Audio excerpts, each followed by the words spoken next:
गुजर गया, 2 माह गुजर गए, 3 माह गुजर गए, 6 माह गुजर गए और ना उधर से फायर हुआ ना उधर से फायर हुआ। समझ आ रही? एक फौजी के घर से खत आ गया और जब उसके पास चिट्ठी पहुंची, खत पहुंचा तो उसने पढ़ा, तो पढ़ के उसकी आंखों में आंसू आ गए। उसमें लिखा क्या था?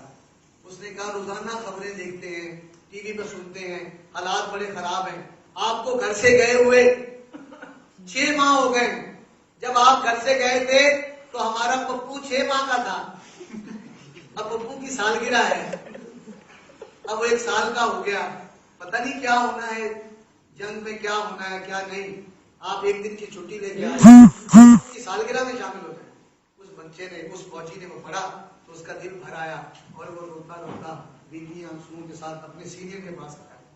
उन्होंने कहा सर मेरे घर चिट्ठी आई, मेरा पप्पू सालदा हो गया। हैरान रह गया। उसने कहा तेरा पप्पू साल का हो गया तो फिर? उसने कहा मुझे छुट्टी चाहिए। उसने कहा तेरा दिमाग खराब है, दुश्मन हमला करने के लिए तैयार करा है, वो बंदूकें ताने करे और तुझे पप्पू की सालगिरह नहीं पड़ी हुई है। उन्होंने कहा सर जी 6 महीने हो गए मैं बंदूक लेके खलोता है, ना उधरों पैर होया ना इधरों पैर होया, मैं जाऊंगा सालगिरह करके मैं आ जाऊंगा। उसने कहा नहीं कोई छुट्टी नहीं है। कैसे सिपाही हो, दुश्मन हमला करने के लिए तैयार करा तो छुट्टियां मांग रहे हो? उसने कहा सर प्लीज मुझे छुट्टी दे दें। उसने कहा नहीं छुट्टी नहीं मिलेगी, मेरा मूड खराब ना करो, जाओ। उस पर वो और जज्बाती हो गया, अलर्ट हो गया, कहता सर मुझे बताएं, मैं इंडिया की ईंट से ईंट बजा देता हूं, ऐसी की तैसी, मैंने छुट्टी चाहिए, मुझे बताएं मैं क्या करूं। अब ब्रिगेडियर ने जब ये देखा, सीनियर देखे ये तो अड़ गया। उसने कहा अच्छा तुम्हें जो ऑर्डर तुम करोगे? उसने कहा हाँ मैं करूंगा। उसने जाओ और जाके इंडिया का टैंक छीन के ले आओ, तुम्हें छुट्टी मिल जाएगी। कहने लगा सर जी कोई अकल में तुम्हारा, ये भला मुमकिन है? उसने कहा तुम्हें पता है कि मुमकिन नहीं है तो फिर छुट्टी क्यों मांगते हो? उसने कहा मैं टैंक छीन के ले आऊं। उसने कहा फिर छुट्टी मिल जाएगी। वो गया, आधे घंटे के बाद इंडिया का टैंक लेके आ गया। अब वो टैंक लेके आया, ऑफिस में गया, जाके कहता सर मुझे छुट्टी दे। उसने कहा मैंने तुम्हें कहा था ना इंडिया का टैंक लेके आओ। उसने कहा सर जी बाहर आओ। बाहर आके देखा ये टैंक। अब ब्रिगेडियर हैरान परेशान, वो कभी उस सिपाही को देखे, कभी टैंक को देखे, कभी वो देखे, कहने लगा छुट्टी तेरी हो गई, छुट्टी तेरी पक्की है, तो मुझे ये बता तू टैंक लाया कैसे? उन्होंने कहा सर जी छठो परेरी मत दसना, साइन करो। उसने कहा यार छुट्टी तेरी पक्की, तू बता तू टैंक कैसे लाया? उन्होंने कहा ये नहीं मत दसना। उसने कहा तुझे 5 दिन की छुट्टी, तू बता तू टैंक कैसे लाया? उसने कहा सर मैंने नहीं बताया। उसने कहा जा तुझे 15 दिन की छुट्टी, बता तू टैंक कैसे लाया?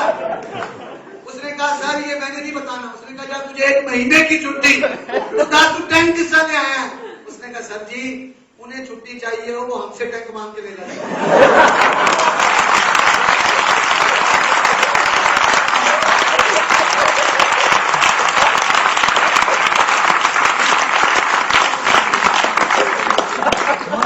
है आपकी शक्ति का मंसूब है, ऐसा है? छुट्टी चाहिए? कहते मक्तबे इश्क के दस्तूर निराले देखे, उसको छुट्टी ना मिली जिसने सबक याद किया। तो सबक याद कर लिया? तो दोस्तों ये थोड़ी सी बातें, अल्लाह आपको इसी तरह हंसता मुस्कुराता रखे और हम आपस में प्यार मोहब्बत के साथ ये जो बातें मैंने अपने अल्फाज में कुछ आपके साथ शेयर की, इन्हें याद रखिएगा, इन पर अमल कीजिएगा। और जो चीज मुझसे बहैसियत इंसान हूँ, कोई ऐसी बात जो आपको नागवार गुजरी हो, जो दानिस्ता या गैर दानिस्ता तौर पर मुंह से निकली हो, तो खुदा आपसे दरगुजर कीजिएगा। और इंशाअल्लाह जिंदगी रही तो फिर आपके साथ मुलाकात होगी। आज हमारे इस 5 रोजा ट्रेनिंग का पहला दिन था। इसमें एक बात जो हम पहले दिन करते हैं वो लेवल 1 में हम बता देते हैं, लेकिन लेवल 2 में मैं अक्सर उन्हें कोशिश करता हूं कि थोड़ी सी उस पर सख्ती की जाए, चेक किया जाए। अगर आप मुझे इजाजत दें तो मैं इस एंड करने से पहले कोई छोटी सी बात आपसे करना चाहता हूँ। कर लें? तो इस बिजनेस में आने के बाद जो सबसे पहला काम नुमाया जो आपने करना है वो है ड्रेसिंग, वो अपने चेंज लाना है अपने। तो मुझे यहाँ स्टेज पे 3 दोस्त चाहिए। एक वो जिन्होंने मेरी तरह सूट पहना हुआ है वो आ जाए, एक वो जिन्होंने पैंट शर्ट पहनी हुई है, टाई लगाई हुई है, वो आ जाए। एक दोस्त वो आ जाए जिन्होंने शलवार कमीज पहनी हुई है, उस पर बेस कोट पहनी हुई है, वो आ जाए। या कोट वाले आ जाए जिन्होंने वास्कट जिसे हम कहते हैं, वो आ जाए। मैं बस दिखाना चाहता हूं आपको। जी सर आइएगा प्लीज, आ जाए।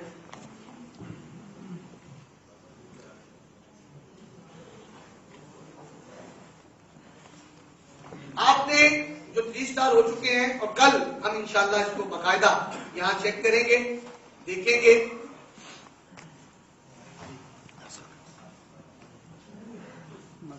अच्छा, एक चीज मैं थोड़ी सी वजाहत करने लगा हूं, वो आपके लिए आगे आसानी होगी। आप महसूस कर रहे हैं हमारे ये जो बुजुर्ग हैं, इन्होंने कपड़ा पहना हुआ है वो जिसको माया लगती है, कॉटन जिसे हम कहते हैं, लट्ठा कहते हैं, खद्दर कहते हैं, जिसको कल्फ लगता है। तो आपने कोशिश करनी है कि वो लिबास पहनने जिसको माया लग सकती है। क्लियर जी? शलवार कमीज हमारा कौमी लिबास है। हम अल्हम्दुलिल्लाह हमारे सीनियर्स, आप भी सब जाएंगे जब पाकिस्तान की नुमाइंदगी करते हुए ये टूर विन करके जब आप मुल्क से बाहर जाएंगे, तो हमारी कंपनी इस लिबास में वहां हमें साथ लेके जाती है। हम अपने पाकिस्तान की नुमाइंदगी करते हैं, हमें अपने लिबास पे फख्र है। अगर आप ये पहनना चाहते हैं तो इस ड्रेसिंग में तो इन्हें कॉपी करेंगे। क्लियर है जी? तो सलवार कमीज वाले दोस्त बैठे हैं वो ये पहनेंगे। तो जिन दोस्तों ने इनके पास वेस्ट कोट नहीं है वो कोट पहन लें, मगर कोशिश करें कि वो कपड़ा पहने जिसको माया लग सकती है। क्लियर है जी?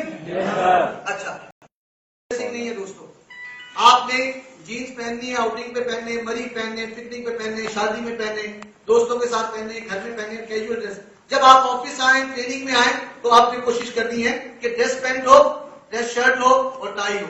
इस पे अमल होगा? कोशिश करें ब्लैक शूज हो, बंद हो, वो आप वो पहने। और जिनके पास सूट है वो इस तरीके से, अब तो मौसम भी है आगे, आप पहन सकते हैं, तो आप इन्हें कॉपी करें। ऐसा होगा जी? तो कल मैं ये समझूं कि सब लोग इस ड्रेसिंग में आएंगे। और मेरी बहनें जो यहाँ मौजूद हैं, इनसे सिर्फ एक ही गुजारिश मैंने करनी है कि जो हमारे इस ट्रेनिंग में आई हैं उनके शूज सबसे अहम है। आपने वो शूज पहनने हैं जो पीछे से बंद है, पीछे से जो बंद हो सके, ये उस पर आपने अमल करना है। और बाकी आपकी ड्रेसिंग और खवातीन के बैग तो पहले ही माशाल्लाह काफी बड़े बड़े होते हैं, तो उसमें बिजनेस किट भी आ जाएगी। आप सबके पास अपनी बिजनेस किट है? वो है ना जी बिजनेस किट जी, तो वो होनी चाहिए आपकी टूल किट। आपके पास हर बंदे के पास वो आजकल एक बैग मिलता है किसी के पास? जैसे लैपटॉप जी, दिखाइए, आ जाए प्लीज, तो ये दिखाएं ताकि पता चल जाए। जी जी ठीक है, आ जाए। इस किस्म का बैग 250-300 रुपए, 400 रुपए में मिलता है। तो कोशिश करें आप सब लोग अपना ये बैग लें, उसमें आपका ये तमाम टूल किट होनी चाहिए। ये होगा जी? अमल हो जाएगा? आहिस्ता आहिस्ता कर लें आगाज में, तो ये बैग आपके पास होगा। और खवातीन के पास, आपके पास अपनी बिजनेस किट, तो अगले जो दिन होंगे 4 दिन, उसमें हम आपको वो जो आपको बिजनेस किट दी गई है वो बुक रीडिंग होगी, यहाँ बकायदा पढ़ाया जाएगा, सबने वो लेके आनी है। ठीक है जी? सबके पास वो होनी चाहिए। तो इस पे अमल होगा। इन दोस्तों के लिए भरपूर क्लैप कर देंगे, भरपूर।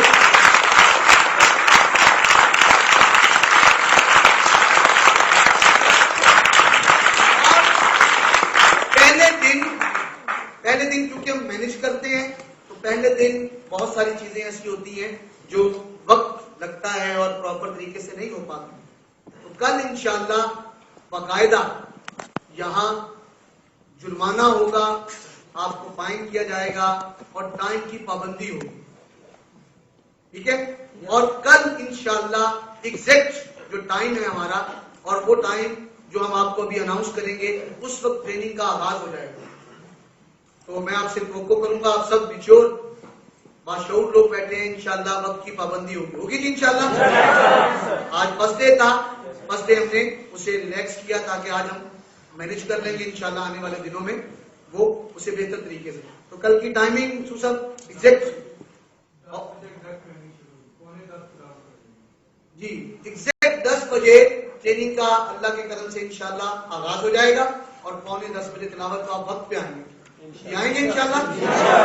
तो ये चंद गुजारिशात के इसके साथ आज के सेशन का एंड करते हैं। नमाज ज़ोहर का वक्त करीब है, नमाज अदा कीजिएगा और उसके बाद मैं भी यहाँ मौजूद हूँ, हमारे सीनियर्स भी, आप जिन दोस्तों का अपने सीनियर मौजूद हैं उनके साथ। और अभी इसी हॉल में इंशाल्लाह आज वो लेवल 1 की ट्रेनिंग भी होनी है, 2 बजे वो स्टार्ट होनी है। आप अपनी टीम्स को उन्हें मोबाइल ऑन करें, उनसे रब्ता करें। जो बच्चे दूर जी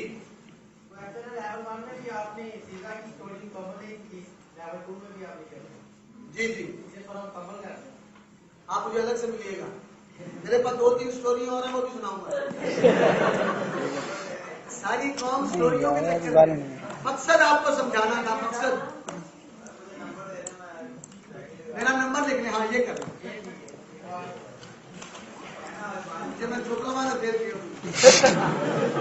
नंबर लिख लें जी, 0333 और 0313 2 नंबर है। 2 नंबर सर, 0313 यानी एक सॉन्ग में है, एक यू में है।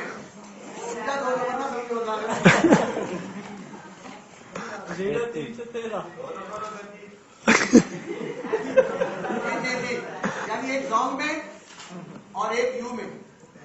नंबर सेम एक ही है, 6500 630 6500 630। ਭੈਣ ਛੇਤੀ ਦੱਸ, क्या हुआ? ਭੈਣ ਛੇਤੀ ਦੱਸ। क्या कह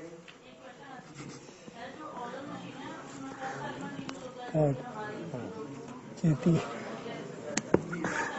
वो बेसिकली वो टू को 3 में कन्वर्ट करना है। ਮੇਰੇ ਘਰ में ਹੁੰਦਾ था। वो आप जब देखेंगे ना डिटेल के साथ और चीज आती है, उसमें से गेयर होती है। ਭੈਣ ਛੇਤੀ ये ट्रेनिंग है, शेयरिंग आप भी हो, शेयरिंग आप 2 मिनट करते हैं सर क्लोज कर दें।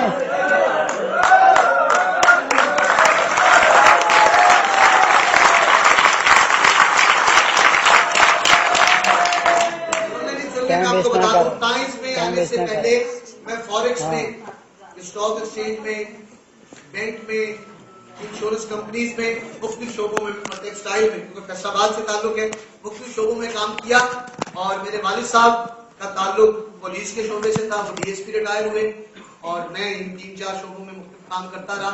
तो मुझे इस बिजनेस में लाने वाले एक हाजिर सर्विस सिविल जज हैं जो इस बिजनेस में काम भी कर रहे हैं, सिविल जज भी हैं, मेरे दोस्त हैं, वो इस बिजनेस में आ चुके थे। तो उन्होंने मुझे दावत दी और उन्होंने एक जुमला कहा, और वो बड़ा आपके लिए भी, मेरे लिए, सबके लिए बड़ा है।